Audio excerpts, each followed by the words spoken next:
and I'm going to take you along to get ready with me for the Netherfield Ball.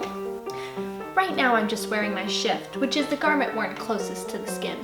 It's meant to absorb oils and dirt from the skin so that your outer garments stay nice and clean.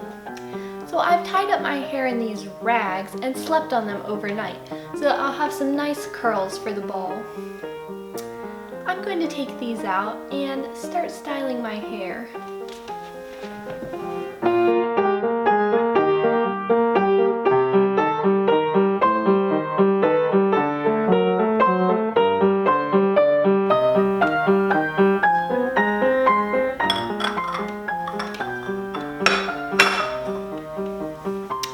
Now that my hair is nice and done, we can move on to the next layer, the stays.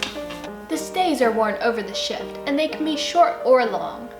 Their purpose is to support the bust and maintain proper posture, which is very important.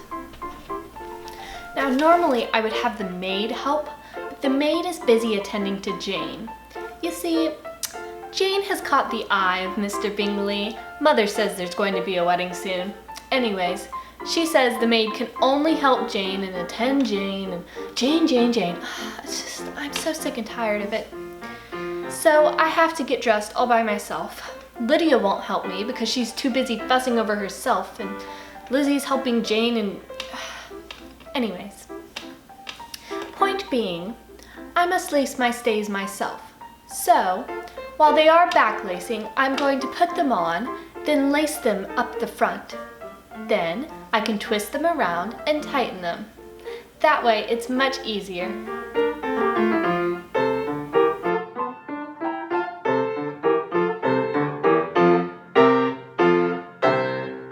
Now that I've gotten my stays on, we can finally move on to the petticoat.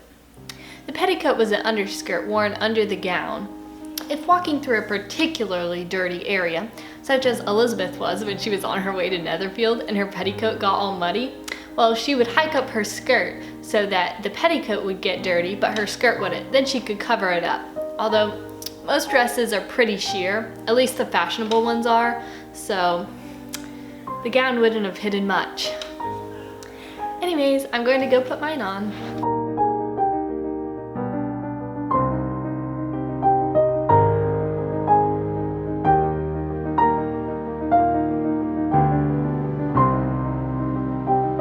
The last layer, of course, is the gown, which is of the fashionable silhouette with an empire waistline hitting right below the bust. My gown is made of muslin, which is sheer and quite a popular fabric choice. Although I do assume Miss Bingley and Mrs. Hurst will be wearing silks since they are more expensive. Now, don't tell anyone, but I do wear a bit of makeup. You see, makeup is more associated with the, morally ambiguous people. So I don't want people to know I'm wearing makeup. So we're going for a bit of a no makeup look. I'm using liquid blush to give my cheeks and lips a bit of a rosy glow. Now, you especially cannot tell anyone I'm using powder. Now, I want to darken my eyebrows a bit, so I'm going to use some cloves and burn them in the fire to create a brown little pencil.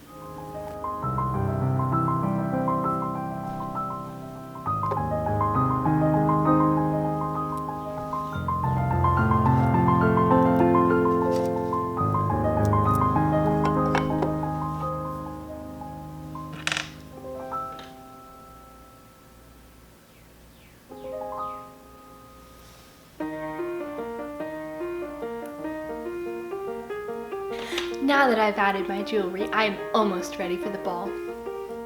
Me and Lydia have been waiting over a fortnight for this ball. Guess who's going to be there? The officers. In uniform. I'm so excited. I want to dance with each and every one of them, as does Lydia. Except for the married ones, I suppose. They'd be quite a bore. We especially want to dance with Mr. Wickham, although he might fancy Lizzie a bit. Me and Lydia have agreed to avoid Mr. Collins at all costs. The thought of having to dance with him is utterly preposterous. I slipped my finger earlier today with scissors. course, I couldn't forget my leather gloves for dancing. I mean, who would want to hold sweaty hands with a man for 30 minutes while dancing? Finally, my shawl. Now I am ready to travel in the carriage to the Netherfield Ball.